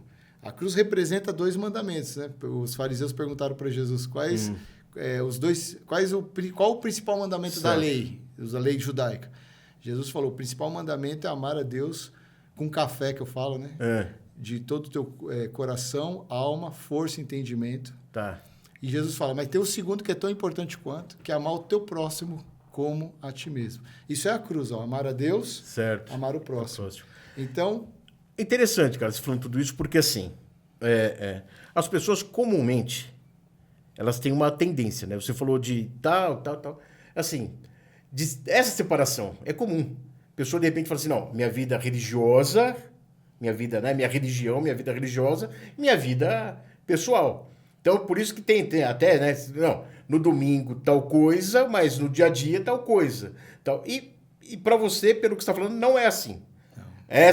A vida espiritual, fala do reino de Deus, né? É o que rege todas as coisas e tudo está englobado nisso, é isso? Exatamente. Eu falo muito que a nossa vida ela é integral. Integral. Deus, quando fez, Deus nos fez integral. A gente separa, né? Corpo, alma e espírito. A gente fala, né? Parece que o corpo está numa caixa, a alma está em outra, o espírito é em outra. Não, está tudo no mesmo lugar. Tudo no meu pacote. Entendeu? Então, você tem o corpo, a alma está aqui, o espírito está aqui. Então, a nossa vida é integral. Tá. Quando a gente percebe isso, nós temos uma vida melhor. Porque Jesus nos prometeu vida abundante. Essa é uma promessa de Jesus. Jesus não prometeu curar todas as doenças. Jesus não prometeu te dar dinheiro. Jesus não prometeu te dar casa, carro. Jesus não prometeu nada disso. Mas tem uma coisa que Jesus prometeu. Ele falou assim, ó, eu vim para dar vida e vida com abundância. O que significa vida com abundância? Você pode estar num leito de hospital doente, numa doença terminal, e ter vida abundante. A vida abundante de Deus não é circunstancial. Sei. Então, quando a gente entende essa integralidade, o integral, ou seja, o espiritual está junto com a alma, está junto com o corpo, está junto com a saúde, está junto com os relacionamentos, está junto com a tua empresa, está junto... Quando você entende que tudo é parte de uma coisa só, e para nós, para mim que sou cristão, sei. Jesus é o centro. Não sou eu que sou o centro, não é a empresa que é o centro, é Jesus que é o centro. E quando eu percebo isso, então eu começo a servir a Jesus com tudo. Entendi. Com café. Coração, alma, força e entendimento. Então, a minha empresa é para o reino. Entendi. Entendeu? A minha família é para o reino. Passa A tudo... minha casa é para o reino. Então, você Entendi. começa a ter uma vida muito mais leve, porque está nas mãos do Senhor. Entendi. Entendeu? Então, essa é o que eu chamo de vida integral. Quando você começa a querer separar, eu já fiz isso, como eu te falei, e não deu muito certo. Essa integralidade é o que comumente o pessoal chama de paz de espírito. É o que traz realmente essa paz, essa estabilidade para a pessoa. Porque você vive... Lembra que eu falei que os tiros eu tinha 24 anos? Sim. A minha vida começou a mudar um pouquinho, financeiramente falando, quando eu já tinha 26. Certo.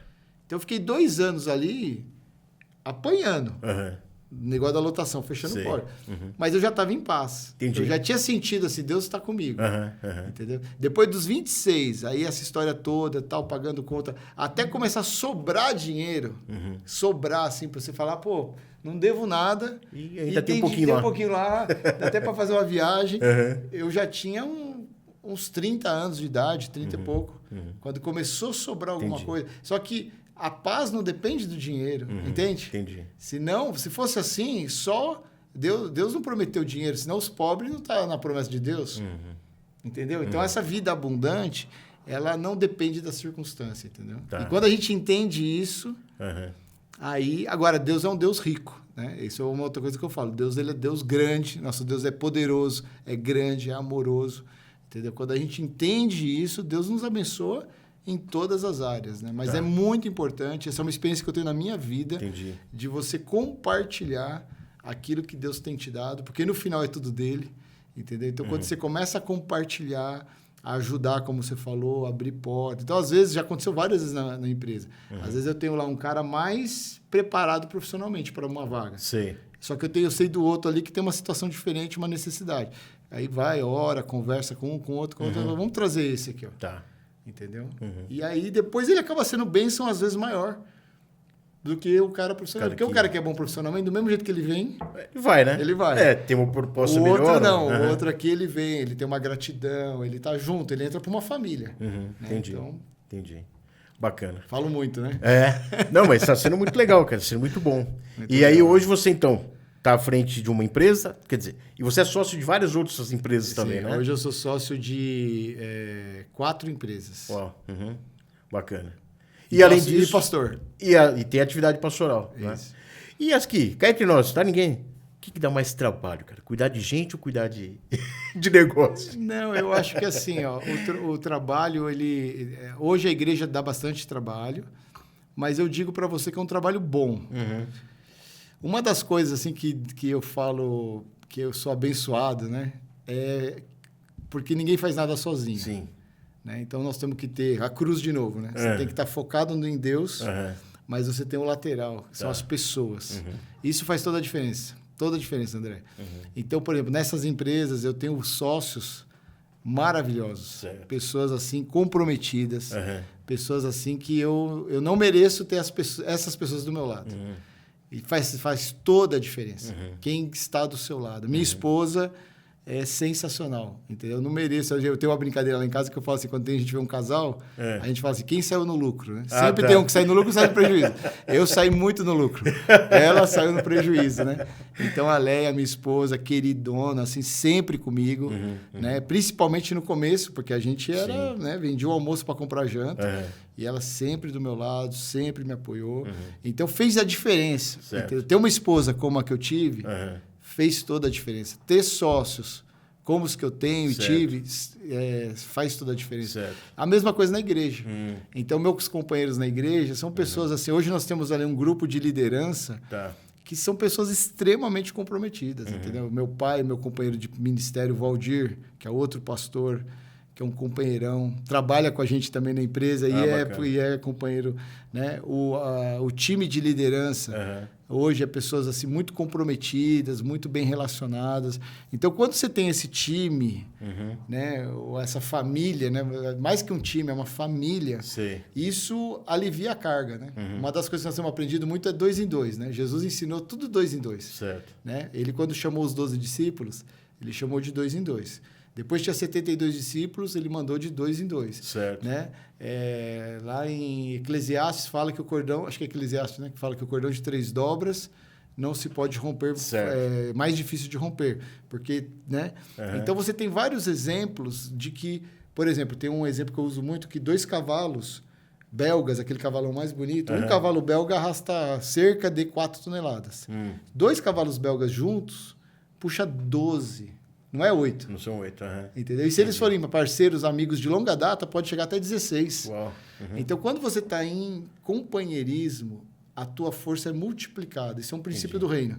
Então, a gente tem feito isso há vários anos. A gente não anda sozinho. Entendeu? Então, eu tenho companheiro para tudo. Todas as áreas eu companheiro, amigo, sócio, esposa, filho. Então, a gente desenvolve isso e isso facilita o trabalho, entendeu? Sim. Aquele provérbio chinês, eu acho, né, cara? Que fala que quem vai sozinho pode ir mais rápido, mas nem sempre vai mais longe. Vai mais, exatamente. Né? Exatamente isso. Né? Cara, e já que você começou a falar de família, a citar pessoas e tudo mais, a gente vai caminhando para os finalmente e vamos para o nosso primeiro quadro, então. Vamos lá. São os 3 P's. Pessoas, personalidades e personagens. Aí vamos ver quem que você... E mais uma vez, eu sempre estou fazendo isso, cara, que é importante. Você, que de repente... vai ver agora, o Marco fala de algumas pessoas que ele escolheu para falar aqui. Vai falar, mas ele não falou meu nome, durante todo esse período ele não citou a respeito, eu ajudei ele tanto. Cara, não faz isso, cara. Se alegre com aqueles que são citados aqui. Fica feliz. E certamente, cara, se você já sabe que você fez tudo isso, certamente você é um cara importante para ele, deve ter recebido um abraço, já deve ter recebido um cumprimento. Não vai fazer piquinho, porque não apareceu a sua fotinho aqui, tá bom? É só um recadinho para você. Então vamos lá. Pessoas, personalidades e personagens. O primeiro, pessoas. E aí você pediu para colocar sua mãe, seu pai e sua esposa. Sim. Fala um pouquinho mais sobre eles. Olha, meus pais fizeram toda a diferença na minha vida, porque é isso, me ensinaram o caminho de Jesus. Né? E me ensinaram a trabalhar bastante, né? Então, eu sempre falo que Se eu não tivesse tido os pais que eu tive, provavelmente eu não estaria aqui. Certo. Né? Foram muito rígidos, muito duros. Na adolescência, como eu falei, eu bati muito de frente com eles. É mesmo? Brigava muito, né? Mas, ao mesmo tempo, hoje eu posso dizer que foi a melhor coisa ter os pais que eu tive, porque seguraram a onda, né? Meu pai sempre me serviu muito, né? Minha mãe também. Minha mãe é uma mulher de fé, me ensinou a fé, né? Meu pai me ensinou bastante trabalho e fé também. Sim. Meu pai me ensinou a ser homem, né? Com H maiúsculo, né? Homem, como é que fala hoje? É raiz, né? Raiz. Não Nutella. Né? Acordar cedo, trabalhar forte, não ficar reclamando. E minha mãe me ensinou muito a fé, muita história de fé. Bacana. Né? Eu sou muito grato a eles. E nós tivemos o privilégio, né? Essa foto aqui, por exemplo, foi nas bodas de ouro dos meus pais e a minha bodas de prata. Pois é, isso bacana, foi, cara. Nós conseguimos fazer no mesmo ano, 25 anos depois, foi 2023, né? Porque faz 50 anos... Não, fazia 25 anos que a gente tomou os tiros. Certo. Nossa, mesmo. Então, eu completei 25 anos de nova vida. É verdade, foi em janeiro e casou em março, né? Exato. E aí, 25 anos, o meu pai fez 50 de casado e 25 anos de sobrevida. Que bacana, né? cara. Então, foi um ano muito importante. Nós fizemos uma super festa. Legal. Né? E a minha esposa, né? A Leia, que está aí também, linda, maravilhosa, né? Que eu amo de paixão. Ela também foi fundamental, porque a Leia foi aquela mulher que esteve comigo no Vale. Sei. E não me abandonou na hora das dificuldades, né? Que eu sou meio... Hoje não mais, mas eu fui muito cabeça dura muitas vezes em algumas questões. Né? Eu queria muito fazer uma coisa e ela sempre me apoiou, sempre me apoiou. Quando eu fui casar com ela, eu falava assim, ó, pensa bem, eu não tenho dinheiro, mas eu não quero uma mulher reclamando na minha orelha. Então pensa... Simples assim. Aí ela cumpriu bem a parte dela de não ser uma mulher que reclama. Pelo contrário, a Leia sempre me apoiou bastante, né? Então são pessoas aí que fizeram a diferença. Tem várias outras pessoas. Tá? Imagino, cara. Só que, obviamente, não daria para falar de todos, mas o pastor Benigno foi uma pessoa importantíssima na minha vida, um pastor que foi pastor do meu pai, foi meu pastor. A gente é muito grato à vida do pastor Benigno, né? E várias pessoas, os amigos, né? Muitos amigos, o Bruce que eu mencionei, a família, a mãe do Bruce, a Luísa Lorimer, né? A Luísa fala, ela tem 3 filhos biológicos, ela falava que eu era o 4º filho. Ah, bacana. Né? Então ela também foi uma referência na minha vida, né? E várias pessoas aqui que se fosse listar, como você falou... A gente pede 3 só porque senão, né? A gente imagina que, ainda mais você falando, né? Você deu toda essa simbologia da cruz, das pessoas que são parceiras e tal, então eu imagino que tem muita gente para falar, né? E legal que, mesmo assim, espontaneamente, você acabou citando várias delas aqui, né? E tenho certeza que elas vão ficar felizes com isso também. Sim. E aqui, cara, essa foto é interessante porque, como eu falei, você também é um podcaster, né, cara? Sim. Como que funciona aí? Como que é esse... Então, a gente, quando estava eu fiquei dentro desses últimos 20 anos... Certo.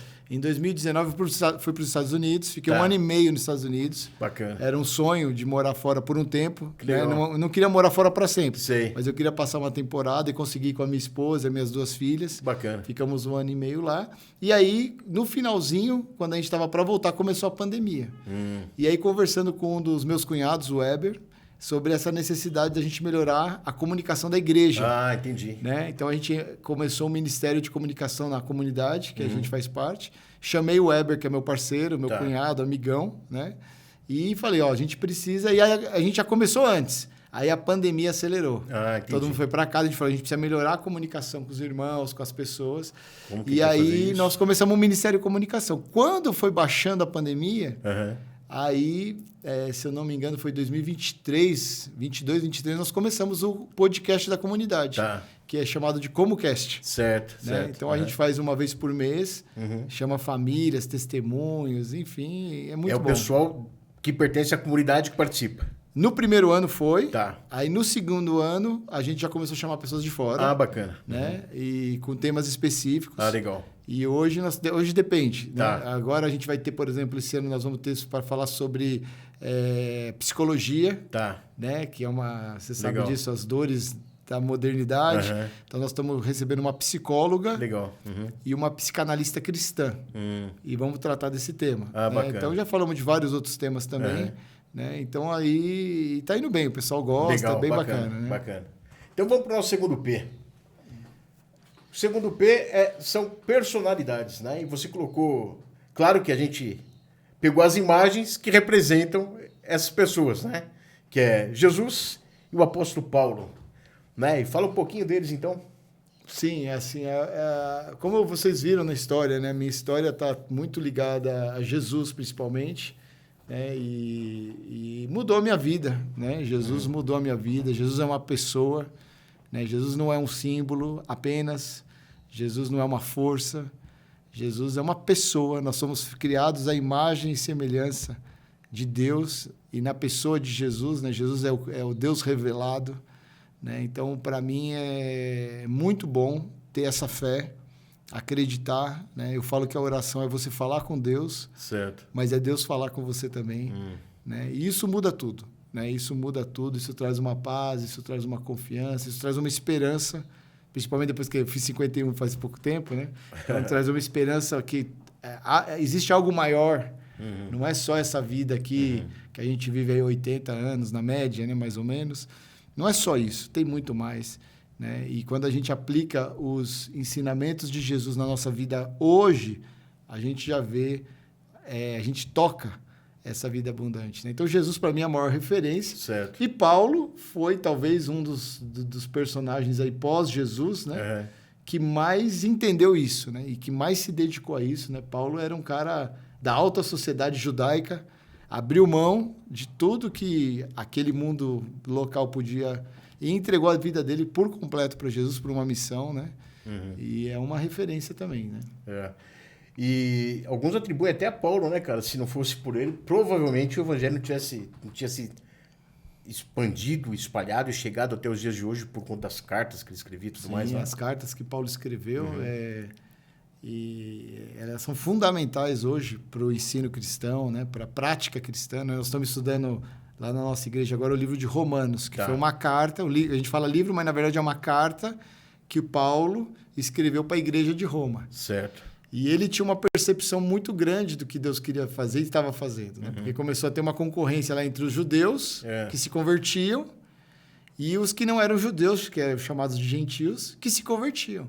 Então, começou a ter ali dentro da igreja, tipo, entre aspas, o cristão de primeira classe e o cristão de segunda classe. E Paulo vem com uma revelação de Deus tratando essa questão e várias outras, né? Mostra sobre essa coisa de fazer o contrário, né? Por exemplo, no mundo, se o cara te prejudica, é normal você devolver, né? A lei de Moisés também era assim, né? Olho por olho, dente por dente. Certo. E ele fala que não, se teu inimigo tiver fome, dá de comer. Se teu inimigo tiver sede, dá de beber. Fazendo isso, montarás brasas vivas na cabeça dele. O que é isso? Vai deixar a cabeça dele quente. Como assim? Esse cara aqui tinha que me matar e ele está me fazendo bem?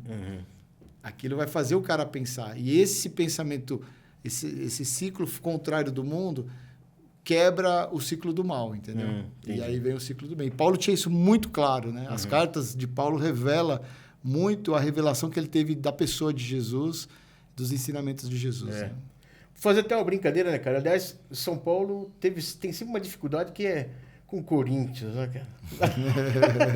Teve que escrever 2 cartas para os caras. Não ultimamente, né? Não... o São Paulo, né? Os Corinthians, Teve que escrever 2 cartas para os caras. Meu, tá louco, cara. E aí hoje, ultimamente, nem tanto. Hoje, dá um trabalho, hoje né? já deu muito trabalho, mas hoje, ao contrário, né? São Paulo está na fase boa agora. Cara, mas não é bom falar muito nisso, não, que eu lembro do histórico, e histórico é uma coisa que não me deixa muito feliz. Mas vamos lá. Vamos falar do último P, então? E aí até citar uma coisa. Aqui, geralmente, a gente pede para falar sobre personagens, e a gente até coloca personagens fictícios, da ficção, né? Super-herói, tal. Eu imagino que você, como pastor, não olha para essas figuras como personagens fictícios, né? Eu acredito que você olha para elas como personagens reais, né? Sim. E aí, você falou Moisés, José e Davi. É claro que aqui são representações cinematográficas, figuras, né? E novela e tudo mais. Mas fala um pouquinho a respeito desses personagens também que você escolheu. Então, quando você me perguntou lá no questionário, no formulário, né, eu tentei dar uma resposta mais honesta possível, né? E isso foi uma coisa também. Eu nunca tive, historicamente, conexão com super-heróis. Acho que isso veio da minha mãe, né? Sei. Minha mãe sempre foi crente raiz, né? Então, minha mãe não dava muito espaço. Entendi. E eu cresci com isso. Então, eu nunca fui muito... Minha mãe me ensinava, por exemplo, começou a época de tênis caro. Certo. Aí todo mundo com tênis caro. Aí minha mãe, ela me catequizava, ela assim, filho, pensa, tem que pensar. Para que você quer um tênis caro? Só para falar que tem, só para mostrar para os teus amigos. Seja você mesmo. Vamos comprar esse tênis aqui que é bem mais barato. E é um tênis bom e tal. Então, eu brigava, obviamente. Na época eu não aceitava. Eu quero tênis bonito, né? Mas aquilo foi devagarinho, entendeu? E isso também vai muito para os personagens, entendeu? Então, quem é um verdadeiro herói? Entendeu? Então, aí eu acabo indo para a Bíblia. Entendeu? Então, tem vários, né? A Bíblia tem vários heróis verdadeiros, como você falou, né? Mas tem alguns aqui que eu destaco, né? Eu gosto de José, né? A história de José é uma história difícil no começo, né? José foi vendido como escravo pelos irmãos, foi preso por uma mentira. Caramba. Né?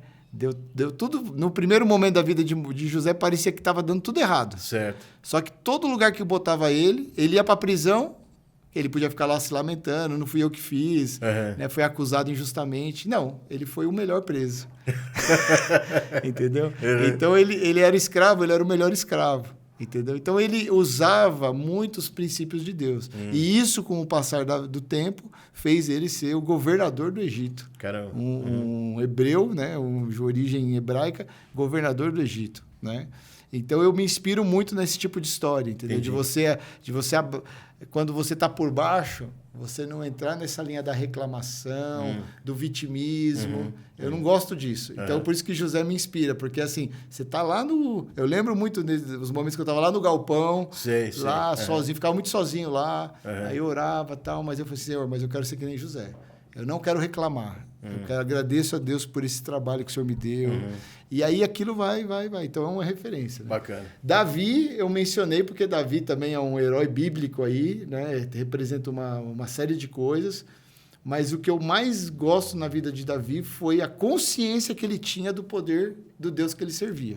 Né? Quando você lê a história de Davi ali diante de Golias, né? Tinha um exército, todo mundo preparado, Golias desafiando e todo mundo com medo.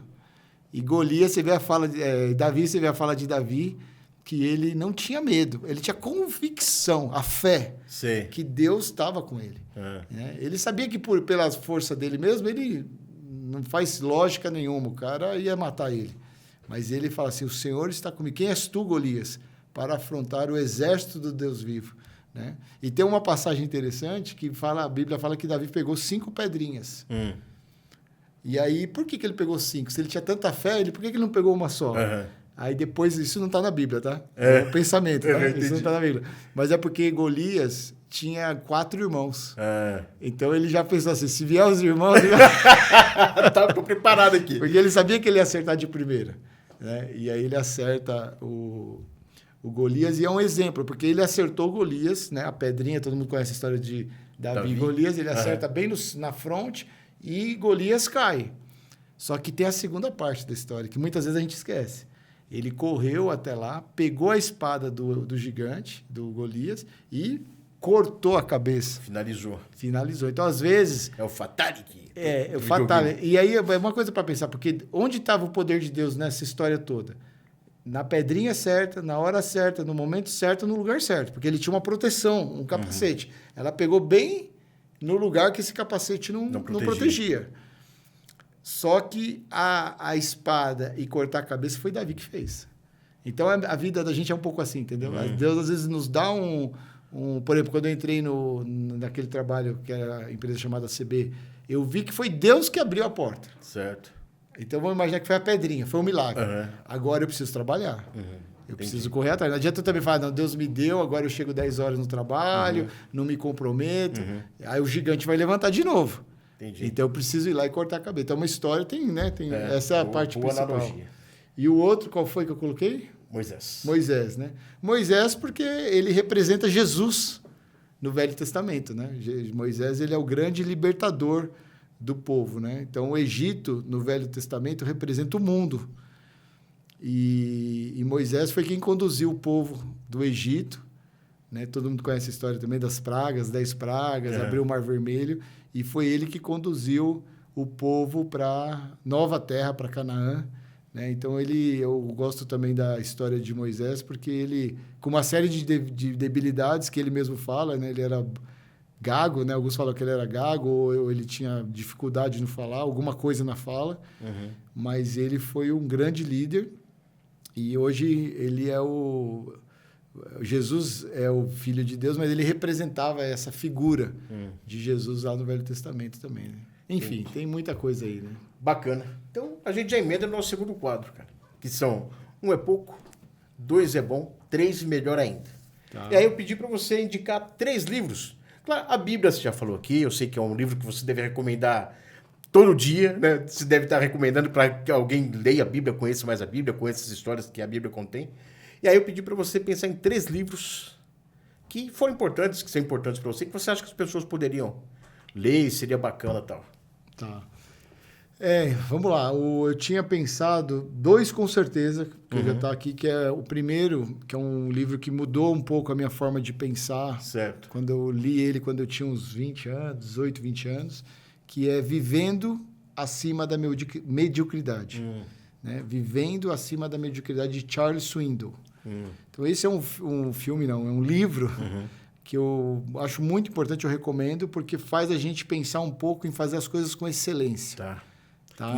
Medíocre geralmente é o da meiuca mesmo, né? O morno. Medíocre vem de médio, né? Então, às vezes, assim, por exemplo, na escola, eu falo isso muito para minhas filhas, né? Que elas estão na escola agora. Eu falo assim, ó, tem aquele aluno que estuda para tirar 7.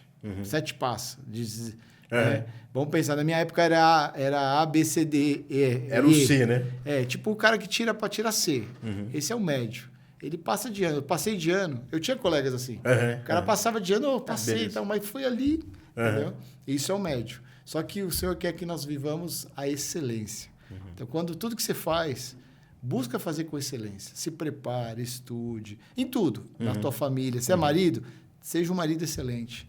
Se é filho, seja um filho excelente. Você é um podcaster, seja um podcaster excelente. Você trabalha na sua empresa, seja um funcionário excelente. Seja um discípulo de Jesus excelente. Tudo que você fizer à mão, tudo que você pôr à mão, seja excelente. Esse livro nos anima muito. Certo, legal. A fazer as coisas com excelência e a buscar, porque às vezes a gente também tem um sonho, né? Gostaria de fazer uma faculdade, mas eu tô velho, eu tô isso, eu tô aquilo, tal. Então, muitas vezes a gente deixa para depois.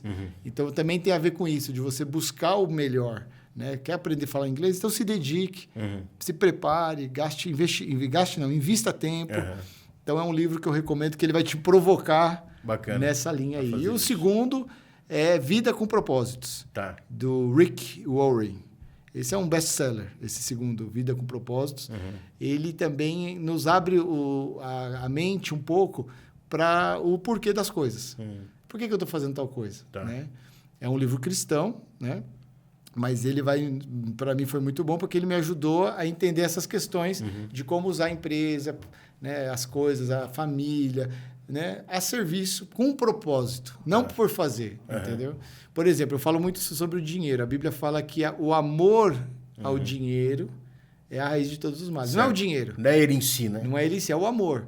O que é o amor ao dinheiro? É quando você põe o dinheiro em primeiro lugar. Então, você não pode servir o dinheiro. É o dinheiro que precisa te servir. Percebe essa troca? Sim. E é um livro que te mostra um pouco isso das coisas que nos rodeiam a serviço de um propósito. Que propósito é esse? Aí, vamos ler o livro, né? Interessante, bacana. E o terceiro, aí tem vários, né? Tem muitos livros cristãos, que eu leio muito livro cristão. Certo. Eu já li alguns que não são cristãos. Eu já li, por exemplo, que é um livro bom também, que é O Monge e o Executivo. É um livro legal de ler. Cosmovisão Cristã é um livro bom de ler também. Entendeu? Mas eu poderia deixar aqui como recomendação, que é mais na linha cristã, que é Formação de Caráter.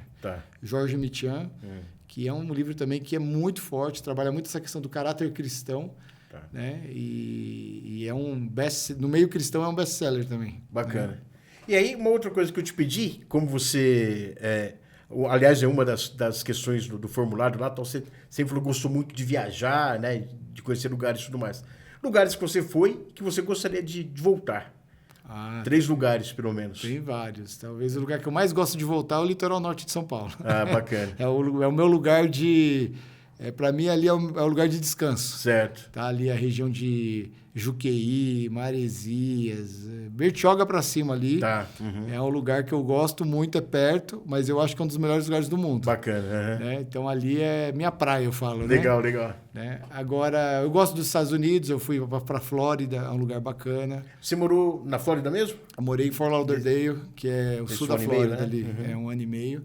Né? E tem muitos lugares bons, assim, mas ali é um lugar que eu voltaria. A gente está pensando em voltar lá para rever alguns amigos que nós fizemos. Bacana. Né? Bacana. A Inglaterra também é um lugar bem legal também. Né? Tem muita história, né? A Inglaterra, a gente fez uma viagem recente, passamos pela Inglaterra, Londres, passamos por Paris. Legal. E depois para a Itália. Né? Bacana. E aí tem muita história, né? Eu gosto de história. Eu amo história, gosto de história. E eu gosto de chegar nesses lugares e ver. Né? Então, Bacana. assim, tem... Mas eu diria assim que, para que eu já morei fora, né? Eu posso dizer que o Brasil é um lugar excelente para morar, né? Tem as suas dificuldades. Né? Eu costumo falar assim que os Estados Unidos é bom, mas é ruim. O Brasil é ruim, mas é bom. Interessante. Bacana. Cara, eu tinha pedido uma outra coisa para você, não sei se eu mudo aqui, eu tô pensando em mudar. Que eu tinha pedido para você falar sobre três coisas, 2 delas você falou já, que você pensou em fazer ou chegou a fazer e se arrependeu de fazer. Você citou algumas da faculdade. Então, já que a gente falou do podcast, pensei em mudar um pouquinho. Dá para escolher nesse tempo que você já conversou com bastante gente ali, dá para escolher, talvez tenha mais, mas 3 histórias assim que falou, pô, cara, isso aqui me chamou atenção, ou que você de repente nem sabia alguma coisa, mas não sabia que era tão profundo assim, que era tão diferente assim. Tem 3 histórias aí do seu nosso podcast. Isso. Eu acho que tem várias histórias ali, né? Bacana, mas deixa eu pensar assim. Uma história bacana é a história da minha irmã, né? Que é o primeiro podcast que nós fizemos, foi com a minha irmã, Patrícia, e eles adotaram 3 filhos. Interessante. Né? Então tem uma história bem interessante aí da adoção e do coração de adoção, né? E por ser o primeiro, e nós fizemos 2 com ele. Fizemos o primeiro, depois de alguns anos nós fizemos de novo. E foi uma história que me marcou bastante, porque eu não vou falar a história toda aqui porque é muito longa, mas assim, o Senhor usou muito as pessoas, e inclusive eu estou nessa história também, de como Deus foi preparando a aproximação da minha irmã, do meu cunhado, com essas crianças que eles acabaram... Cada um tem uma história, são 3 momentos diferentes, mas foi uma das histórias assim, que marcou bastante. Assim, né? Então deixa eu aproveitar aqui e fica o convite, hein? Depois desse episódio aqui, o próximo episódio será com esse casal que vai contar um pouquinho dessa história de adoção também para vocês, tá bom? E é uma história de fé, eu super recomendo, viu? E foi provavelmente a história que mais me marcou. E foi interessante porque além de eu já saber toda a história, no podcast, eu descobri coisas ali que eu não sabia. Então, isso que eu acho legal, né, cara? Isso que é bacana. Bem legal, bem legal. Bacana. Tem mais alguma que você quer E teve várias outras, assim, de bate-pronto, eu não lembro. Eu lembro do meu cunhado, o Alan, é um dos meus sócios, casado com a irmã da Leia, né? Certo. Eu lembro que... Assim, eu não lembro a história específica, mas eu conheço ele desde sempre. A gente é muito amigo, conversa todo dia. E no podcast também ele começou a trazer algumas coisas de como Deus falou com ele lá no comecinho, né? E ele começou a abrir ali os detalhes e coisas que eu também não sabia, né? Então, eu acho que o podcast, para mim, uma das marcas, o do ComoCast, que é o nosso podcast, certo, é descobrir coisas que pessoas que você vai entrevistar, que você já conhece a vida, você acha que já sabe tudo, e chega lá e a pessoa traz uma história de sucesso. Assim, bacana, muito bacana. Então é isso, Marcão. Eu estou muito feliz aqui de ter recebido você. Eu também conheci várias histórias aqui que eu não conhecia, né? Acho que foi muito especial, muito bacana. E é bacana também poder acompanhar um pouquinho do que vem acontecendo hoje, né? Contigo e tudo mais. Então, estou muito feliz de ter recebido você aqui mesmo, de verdade. E vou deixar você à vontade. Se você quiser até divulgar o ComoCast, o que você quiser divulgar agora, você se despedir do pessoal, divulgar o que você quiser, fica à vontade. E depois eu volto para me despedir da turma aqui, tá bom? Legal. Eu quero agradecer, né, pelo convite, em primeiro lugar, agradecer por esse espaço. Acho que é uma oportunidade de testemunhar, né, o que Deus fez. Porque no final do dia, vocês viram aí, tudo por causa de Deus, né? E eu sou muito grato a Deus por tudo e agradeço a você por essa oportunidade. E vou divulgar aqui as redes sociais aí da Comunidade Cristã, Zona Sul de São Paulo. É Comunidade SPZS, Comunidade Cristã de SP São Paulo, Zona Sul, né? Então, a gente tem lá o Instagram bombando, tem o nosso canal no YouTube também, né? E o nosso site é comunidadesp.com.br. Estamos todos os domingos, às 10 da manhã, ali em Santo Amaro. Todos vocês são super convidados a estar conosco ali e conhecer um pouquinho mais da nossa história. Bacana. Então tá bom. Muito obrigado mesmo. Foi muito bom o papo com você agora. E quero falar com você. Seja um parceiro do Quem Quer Pode Podcast. Você pode ajudar bastante a gente aqui. Ajude a gente a inspirar outras pessoas. O nosso e-mail de contato é quemquerpodpodcast@gmail.com. Quem quer pode demudo, podcast@gmail.com. Mande um e-mail pra gente e a gente vai conversar e você vai poder ajudar a gente a inspirar mais pessoas ainda. E para encerrar, eu quero encerrar com uma frase de C.S. Lewis, que ele diz o seguinte: eu pensava que nós seguíamos caminhos já feitos, mas parece que não os há. O nosso ir faz o caminho. Paz para você, a gente se vê por aí. Até mais.